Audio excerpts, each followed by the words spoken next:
Kelly, I'm sorry. I just need you to come up with some money this time.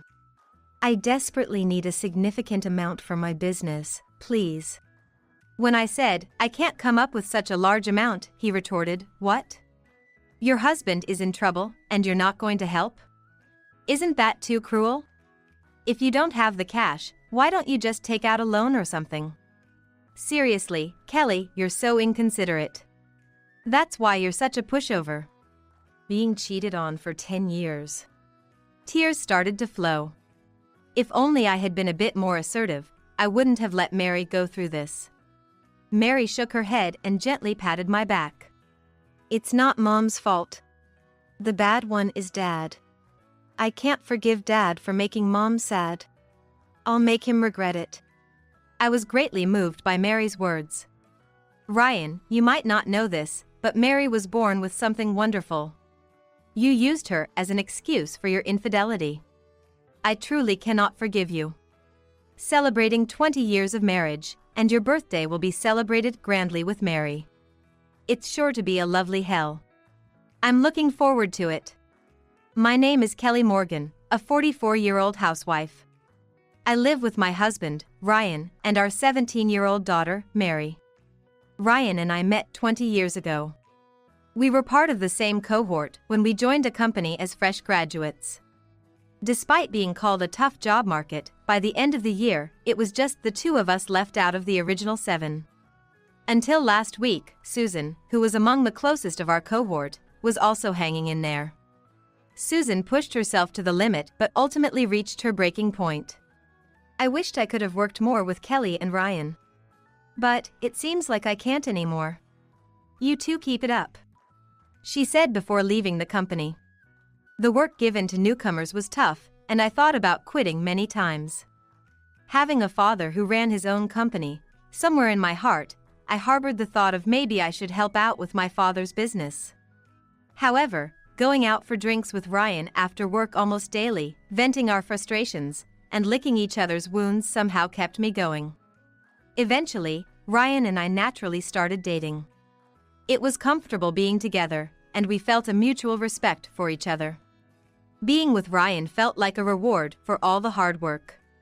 I thought it was just my one-sided feeling, but Ryan said, I'm really glad I worked hard. Because it allowed me to become Kelly's boyfriend. It was the moment I felt we truly understood each other. After 2 years of dating, Ryan and I got married. 3 years into our marriage, our daughter Mary was born. Wow, doesn't Mary look just like me? Look, she's making the same faces I did when I was a baby, Ryan said, adoring our daughter when Mary was born. Back then, Ryan was really proactive about parenting. I want to show Mary all kinds of beautiful things, Ryan said, so we took our young Mary to places with beautiful scenery on trips. However, the immense happiness we felt was short-lived. When Mary turned 3, we started to have concerns. It was when I went to pick Mary up from daycare. Today, we read a storybook, but Mary asked questions about everything she wondered about in the story. It's good, but it makes it hard to keep the reading going. Her childcare teacher said that. There were also comments like, when Mary gets focused on drawing or reading storybooks, she doesn't respond even if you talk to her. The other day, she was so engrossed in her drawing she ignored her lunch. How is she at home? At home, Mary sometimes wouldn't touch her food when she was focused on something. After getting home, I talked to Ryan about it. Maybe Mary's development is delayed. You know, Kelly, you're a bit like that too, right? She must have gotten that from you, he said with a laugh. Even knowing it was Ryan's usual teasing, it was a bit irritating. It seemed too early to conclude that Mary's development was delayed. Come on, Mary is so cute anyway. Lucky you, Mary. You look like me, so you're gonna be a beauty when you grow up. If you'd looked like Mom, you'd be a sure bet for an orangutan. Ryan joked, thinking Mary, at just 3 years old, wouldn't understand him. I hugged Mary, who was looking at Ryan with a puzzled expression. Ryan didn't know. Mary is much, much smarter than he thinks. When Ryan's not around, she'd say, Mom is cute. It's meant to say someone looks like an orangutan. Dad is handsome, sure, but maybe his personality isn't the best. But let's not tell Dad, showing an unexpectedly mature side. Similar concerns continued while Mary was at daycare. Worried beyond measure, I decided to consult a pediatrician before Mary started elementary school. After explaining Mary's behavior at home and in daycare, we were advised to undergo tests at a specialized hospital. Holding the referral letter tightly, Mary and I went for the tests to measure her intelligence. The results were shocking. Kelly, Mary's IQ is 170. It turns out Mary is what you'd call gifted. I knew such kids existed from magazines and the news. But I never dreamed my own child would be one. I was torn about whether to tell Mary herself about this fact, but after asking the doctor who conducted the tests, they explained it to Mary in a way she could understand. Mary just listened and said, so at the time, I wasn't sure if she really grasped the situation. However, on the way home from the hospital, Mary, holding my hand, looked up at me and said, "Mom, don't tell Dad, okay? I've heard that gifted children understand things quicker than others," and at the age of 6, Mary seemed to understand her own situation. When Ryan and I had been married for 10 years, he announced he was quitting his job to start his own business. "Your dad built his company from scratch, right? I want to do the same," he said, and started visiting my parents' house for advice. I was honestly surprised when I first heard about independence. Mary was still in elementary school, and I was worried about our financial future. However, my parents thought highly of Ryan for earnestly seeking advice. Ryan was sincere about his future plans. He said he decided to start his own business thinking about your future. "If that's the case, I'm willing to support him. Your happiness is what matters most," my dad said happily, offering to help with the startup funds. With such support, Ryan successfully started his own company. From that time on, Ryan rarely came home. He must be busy with the new business, I thought, so I focused on keeping the home front running while continuing my job. No one besides me knows that Mary is gifted. Ryan still seems to think Mary's development is delayed. According to Mary, that's fine by her. Dad feels safe thinking I'm just a bit slow. Indeed, Ryan tends to choose who he spends time with. Due to his pride, he often avoids people who are more capable than he is. That's probably part of why he wanted to start his own business. He looks down on me a bit, too. Mary understands Ryan's personality and acts accordingly. Then one day, Ryan came out with this. "I've been busy since starting up the business, so I rented a condo close to the company." It was after the fact. I was curious where the money for the condo had come from, but it turned out my dad had let Ryan use one of his own properties. I thought it was too lenient, just like me, but it was too late. Since then, Ryan naturally stopped coming home.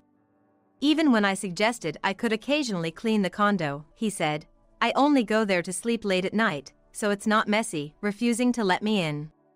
Not only that, Ryan also stopped contributing financially to the household. It's tough managing funds right now. It's just for the beginning. Once things are on track, I'll definitely start contributing. In fact, I'll spoil you rotten. I wasn't interested in luxuries. Still, wanting to support Ryan, I managed on my salary alone. I sometimes worked overtime for our finances. So I gave Mary a smartphone. It was my old device with a new SIM card. "Don't worry, I won't use any harmful sites. I've got GPS and security all set up," she assured me, quickly mastering how to use the smartphone. Then, she said, "Shouldn't we put GPS on Dad's phone too?" I couldn't understand why Mary would say that. Or more accurately, I pretended not to understand. Dad's just living between the company and the condo. Sometimes he comes home, but that's like once a month, right? What's the point of putting GPS on Dad's phone?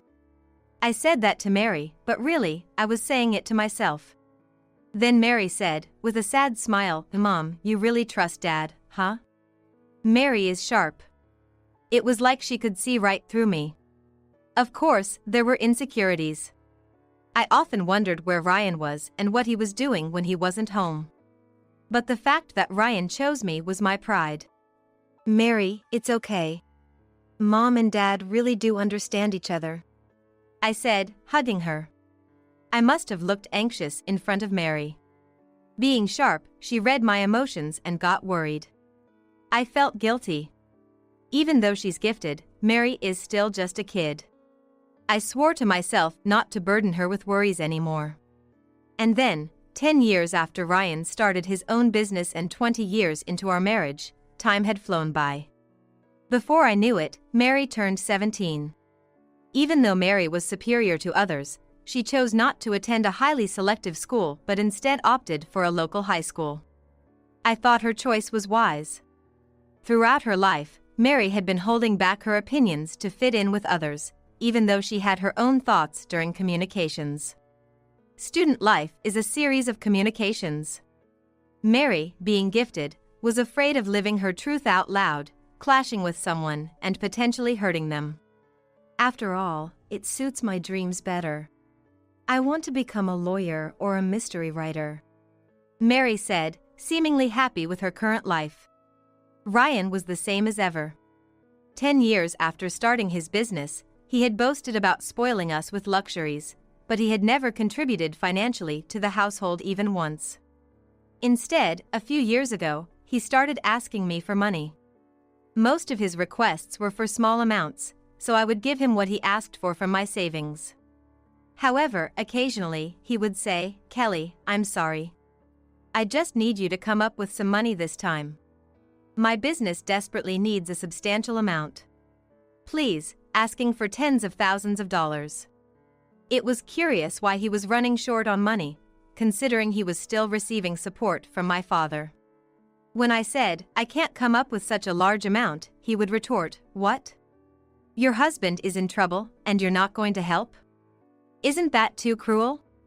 If you don't have the cash, why don't you just take out a loan or something? Seriously, Kelly, you're so inconsiderate. That's why you're such a pushover, treating me with disdain and unfairness." Ryan knew I was averse to debt. So, this was his way of asking for money through me from my father. Ryan's business was already receiving aid from my father. Due to his pride, Ryan couldn't ask for additional help himself. So, he demanded it from me, hoping that if I asked, my father would provide the funds.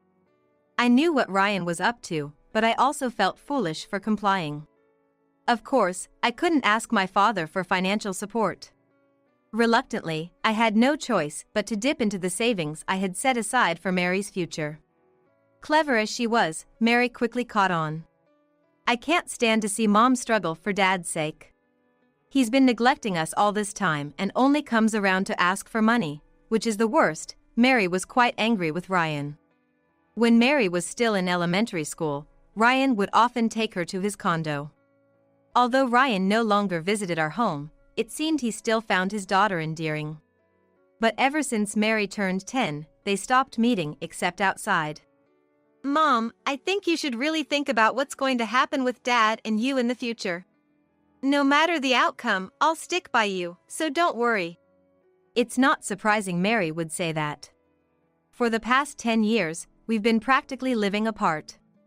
Not only has he not contributed to the household expenses, but he's also constantly asking for money. Maybe it's time to start thinking about the future, just like Mary said. While I was pondering this, a message from Ryan came in. It was another request for money. Initially, Ryan would come face to face, borrowing money with an apologetic look, but over time it switched to phone requests and then instructions for bank transfers. Now, it's just simple messages like, "Make sure to transfer by Monday." Honestly, I have no more money to give to Ryan. It's not just the shortage of funds, it's also the complete lack of sincerity from Ryan. I decided I needed to talk to Ryan and made up my mind to visit his apartment. Today was a holiday, and Ryan's office should be closed. If I go in the morning, Ryan should be home. I didn't contact him in advance because it felt like he would just ask for money again, so I headed over without an appointment. I had never visited the condo, so I got the location from my dad. I didn't tell Mary because she would likely try to stop me, so I waited until she went to the library before leaving the house. Ryan's condo was near the business district. There was a subway station nearby, and the area had a lot of greenery, making it look pleasant. No wonder he might find it hard to come back to the suburbs if he lived in such a convenient place. I began to understand a bit why Ryan hardly ever came home. Ryan's room was on the top floor of the condo. Since it was owned by my dad, I had the passcode for the lock from him. I had no idea Dad owned such a nice property. I thought as I rode the elevator to Ryan's floor and pressed the bell of his place. No answer at first, so I pressed it again. Then, I sensed someone approaching from inside, which relieved me. He might have been sleeping since it was the morning. Feeling a bit guilty but still focused on the opening door, I stared. "What?" The person standing behind the open door made me exclaim in surprise. The person I saw wasn't Ryan. I instinctively ran back around the corner of the hallway. Maybe it's the mail? I couldn't see her face clearly, but it was definitely a woman. Ryan was living with another woman. I just took the elevator down and left. I hadn't completely ruled out the possibility that Ryan might be cheating. But I never imagined he would be living with someone else. With my mind in a haze, I went back home. Mary was there when I got back. She approached me with a stern look. "Mom, where have you been? You look pale." Thinking I shouldn't worry Mary any further, I forced a smile and responded. "I just went for a little walk. The weather was so nice." But Mary immediately countered. "A walk? Why would you go all the way to the business district for a walk?" Her words made me freeze. How did Mary know I went towards the business district? "Sorry, I put GPS on your phone too." "Mom, you went to Dad's condo, didn't you? You found out the truth, didn't you?" Hearing Mary's words, I sank into the sofa, feeling drained. Then, sitting next to me, Mary said, "Mary, it's okay. Tell me everything, okay?" When I said that, Mary nodded deeply. I remember it vividly, though I was only about 2 years old at the time. Dad took me out, and there was a woman I didn't know.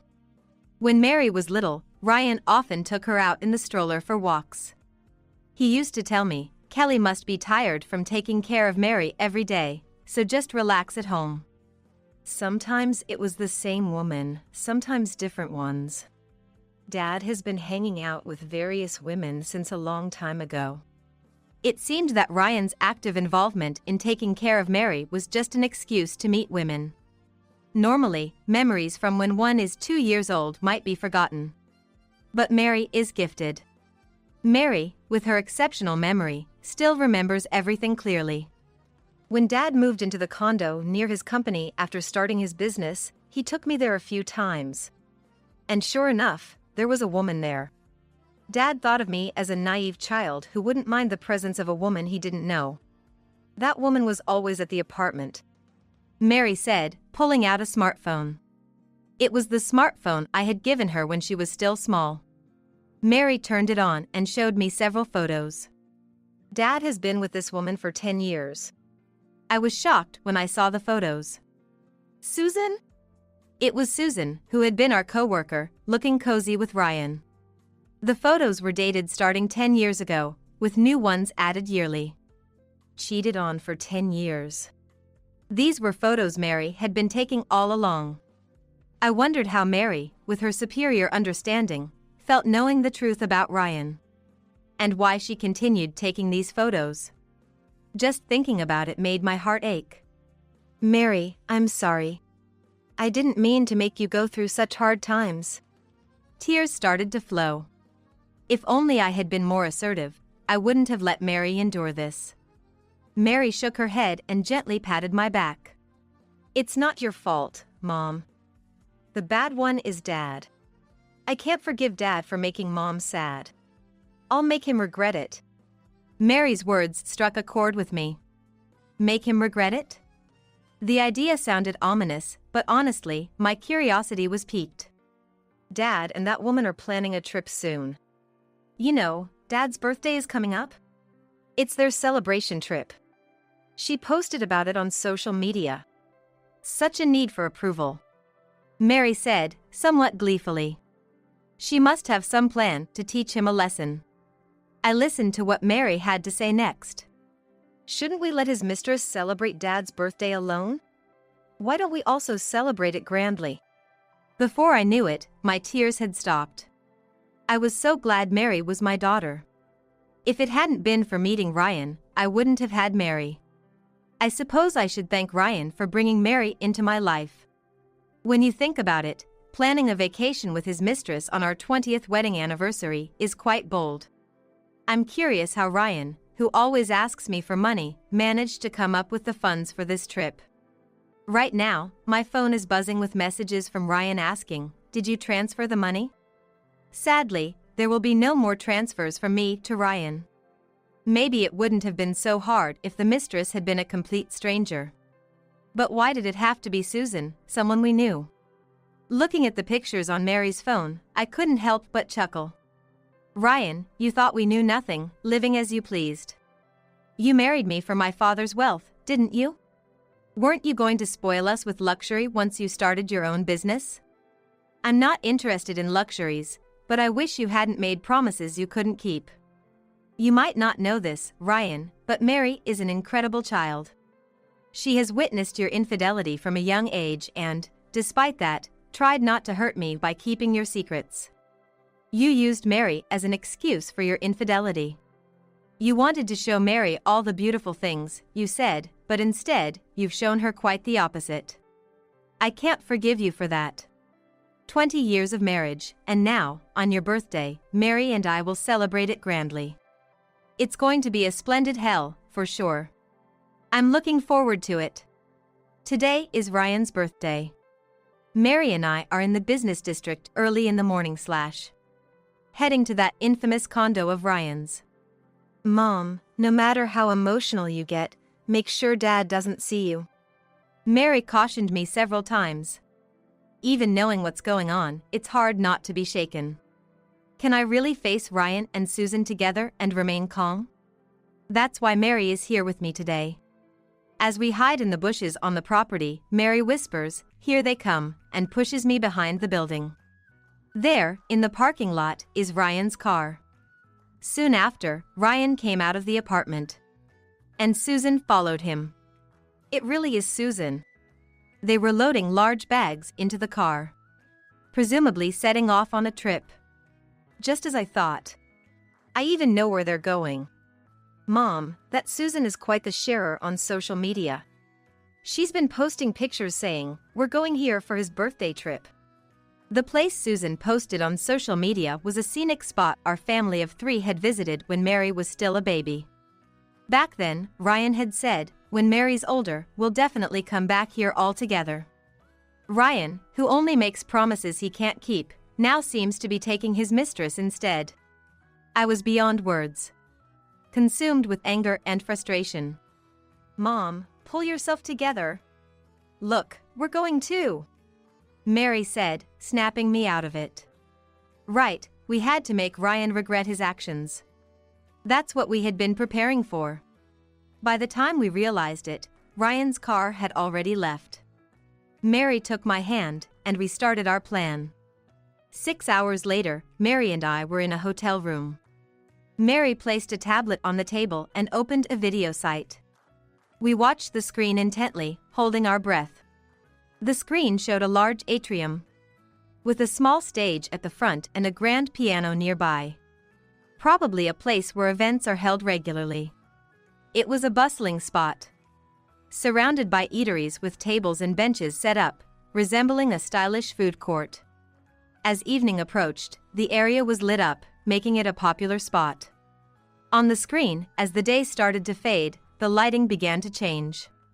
"They're here," Mary said, drawing my attention to the screen where a person resembling Ryan appeared. A woman who looked like Susan was by his side. Soon after, Ryan and Susan appeared, holding hands like teenagers. They sat close together on a bench. Mary had anticipated that they would come here. Actually, I kind of led them here. I left an anonymous comment on social media. If you're staying at this hotel, I recommend coming to this spot at this time.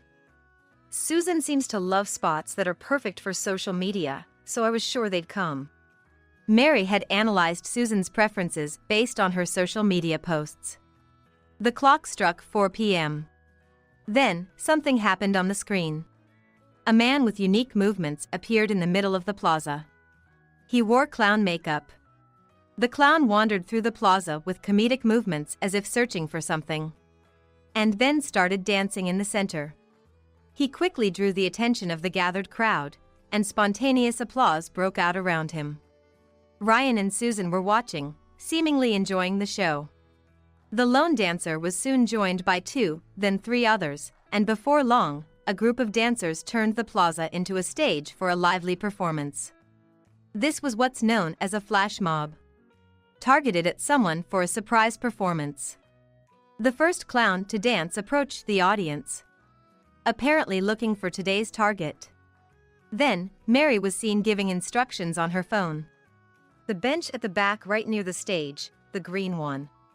That was the bench where Ryan and Susan were sitting. In the video, the upbeat music shifted to piano tones. It was the Happy Birthday song. Everyone clapped along, focusing on today's target.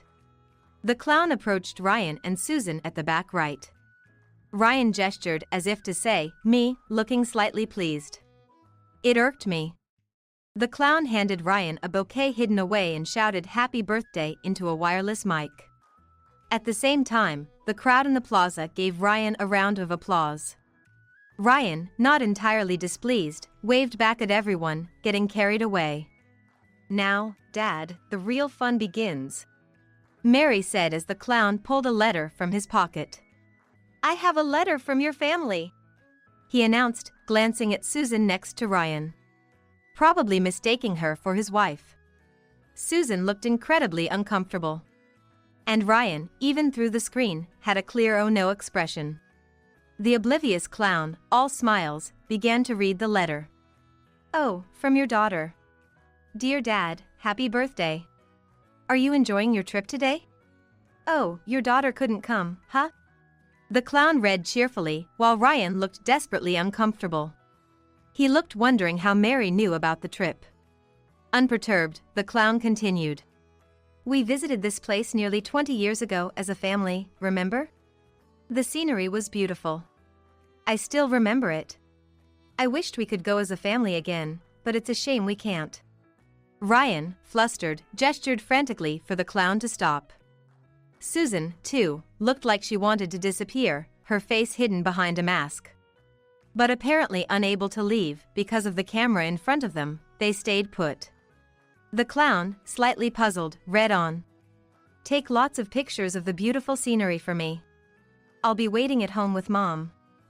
"Huh?" Looking at Susan, who was avoiding eye contact, the clown continued. "Oh yes, happy 20th wedding anniversary. I sent a gift to the hotel, so please pick it up." So your daughter and wife are at home? Then who is this woman?" At this point, Susan, unable to bear it any longer, forced a smile at the camera and dashed off. Ryan was left and stared after her as she ran. What an undignified scene. The audience around the plaza began to murmur. Social media is blowing up. The video was being streamed live.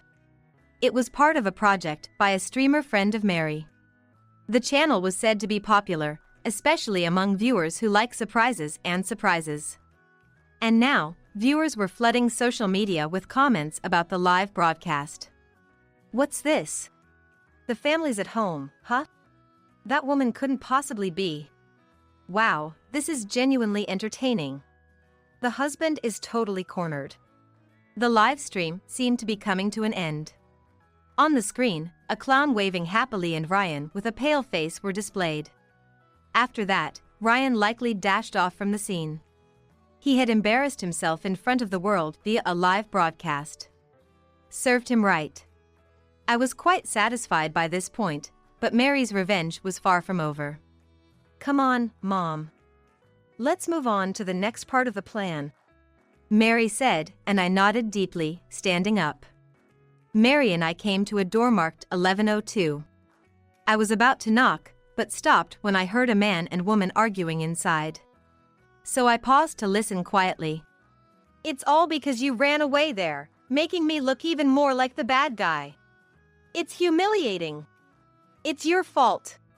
What if my family finds out?" It was Ryan's voice. Unmistakably. We knew it was Ryan's room and had come here on purpose. Looking closer, a jacket was wedged in the door, preventing it from closing completely. It is probably why their voices were leaking out. "What? You two, knowing your daughter knows we're staying here. You always said the kid's not bright enough to figure it out, and blabbed away, right? It's always been like this since back then." Susan was giving as good as she got. From my perspective, they were both as bad as each other. Mary and I sighed and then entered the room. "Dad, your voice is echoing down the hallway. What a waste to spend your birthday arguing like this. Let's talk about something more constructive, shall we?" Mary appeared suddenly in the room, causing Ryan and Susan to look incredibly surprised. "Whoa! Mary! How come you're here? And Kelly too?" Ryan broke into a cold sweat.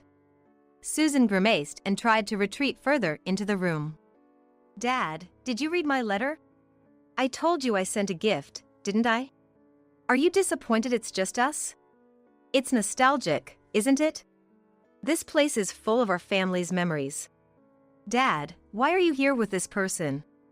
Mary straightforwardly asked Ryan. He didn't want to show his uncool side to Mary and faked a smile to appear calm. "Yeah, I just happened to be on a business trip today. Nostalgic, right? We all came here together in the past. This person is a colleague from work. Yeah, my secretary. That's why she's with me." His attempt at appearing calm was far from successful, and his excuses were unconvincing. I couldn't help but ask Ryan. "Oh really? Since when did Susan become Ryan's subordinate? You're mostly working from home, right? And you need a secretary?" Ryan glanced at me with a bit of irritation and said with a forced laugh, "Since last month. Even with remote work, I need a secretary for schedule management and such. It just so happened that Susan joined our company last month. Really, it's all a coincidence. It might seem like you're suspecting something, but there's nothing shady going on." His tone always gets harsher when he's speaking to me. As if he can't help but scorn. Mary countered. "Dad, is it okay to speak to Mom like that? Do you know how much Mom has struggled these 10 years? And on top of that, you cheated on her and begged her for money. You're really the worst." Ryan seemed shocked to be called the worst by his daughter. Susan clicked her tongue upon seeing Ryan like this. "Dad, I know everything. This person isn't just a secretary. You've been with her for 10 years, right? I remember when we went to the apartment, she was there. And this person, she told me, you're lucky you don't resemble your mom. I was young, but I thought, who is this lady? It was so rude, I remember it very well." Susan grimaced and moved forward. I pulled Mary closer to protect her from Susan's approaching anger. "Besides, Dad has been cheating with various people right after marrying Mom. I remember, when you said we were going for a walk, you were actually meeting with women." Hearing this, Ryan looked at Mary with a puzzled expression. As if he couldn't comprehend what she was saying. "Wait a minute. How could Mary remember such old things? What do you mean? Because Mary is..." Ryan was confused. Probably because he always thought of Mary as a child with developmental delays. "Ryan, it's the opposite. Mary has a great memory. She remembers everything. Whether you've been meeting with various women since a long time ago, being with Susan for the past 10 years, or even the trips we took together," I said, showing Ryan the screen of my phone. With the photos of him and Susan together. Photos taken from 10 years ago to the recent ones totaled dozens. Ryan and Susan couldn't hide their shock. all taken by Mary, using the phone I gave her when she was 7. I hardly taught her how to use it, but she quickly mastered it on her own. There were also audio recordings, you know? Your vivid conversations with Susan. The recordings included disparaging comments about my father, who had promptly provided financial support just because Ryan was his son-in-law. It's terrible how they've been treated despite all the help. Ryan, that's enough, don't you think? Let's get a divorce. Knowing all this, I can't stay married to you. I'm not that thick-skinned. Susan, if you still want Ryan, he's all yours. Not that he was ever mine to give, do whatever you please. I said with a bit of provocation. Ryan was speechless, sweating, and wide-eyed. Susan reacted strongly to my provocation. Such an infuriating woman, always has been. I endured a grueling job for a year because that was the only option I had. To support my parents, I had no choice but to bear it and work. You always had your father's company as a fallback, flaunting it in our faces. I've always despised you for having it so easy compared to us. She cried out. These words, as one would expect, had a stinging effect on me. If my past actions caused Susan any distress, I'm sorry. Indeed, I always thought I could just help out with my father's business if things didn't work out. But, Susan, that's a separate issue from this. I looked at Mary. She nodded emphatically. I turned back to Ryan and Susan and took a deep breath. Ryan, a divorce, child support for Mary, and repayment of the money I've given. No division of assets since we don't have any property together. My words made Ryan grimace. As did Susan. However, we had irrefutable evidence. There was no way they could get away with it. No way I won't divorce. I'll break up with Susan and come back home. That settles it, right? Ryan's declaration of returning seemed out of touch. What did he hear? We were already over, it was the end. If Ryan doesn't want a divorce, I guess there's no problem. Such naivety from both sides. I had no choice but to not stay married. Dad, it's time to let Mom go. She's not your wallet. The divorce is final, struggling is futile. Mary said before going up to Ryan, pleading. Mary! You're gonna stay by my side, right? You're gonna choose me over Kelly, right? You've always been closer to me, haven't you? Come on, Mary, stay with me. His voice was breaking towards the end. After deceiving us for over a decade, Ryan could certainly put on an act. Dad, I told you I remember everything, right? Your affairs, begging Mom for money, and yes, I remember you loving me too. Mary said, causing Ryan to start crying. This time, it seemed genuine. Really? You remember all that? Thank you, Mary. So, how about we live together from now on? I'll make sure you go to college and get you a good job. Let's live together, okay, Mary? Ryan said, reaching out to her, but Mary pushed his hand away. What? Live together? How could we possibly do that? I remember all too well how much you hurt Mom. I've decided I will never forgive that. She said, then walked over to me. And she left the room. Ryan crumpled to his knees. And was sobbing. I was about to leave too, but Ryan stopped me. I turned around, half expecting his melodrama. Near the window, Susan, having resigned to her fate, was smoking a cigarette with a distant look. Kelly, I'm sorry. I'm truly sorry. Forgive me. It's all my fault. So please, let's not divorce. I won't ask for anything, please. I'm begging you, just like this. He started apologizing. If he's sorry, he shouldn't have done it in the first place. And it's interesting how his true feelings slip into his apologies. But I have no intention of forgiving him. Unfortunately, the divorce is final. We'll discuss everything through lawyers. And of course, the financial support for your company is being cut off.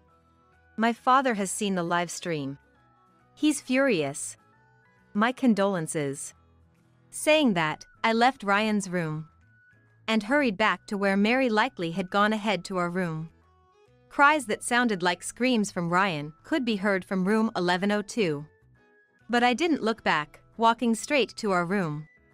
What a family trip this turned out to be, I muttered, letting out a final sigh for the day. Mom, for lunch, do you want pasta with bacon or seafood?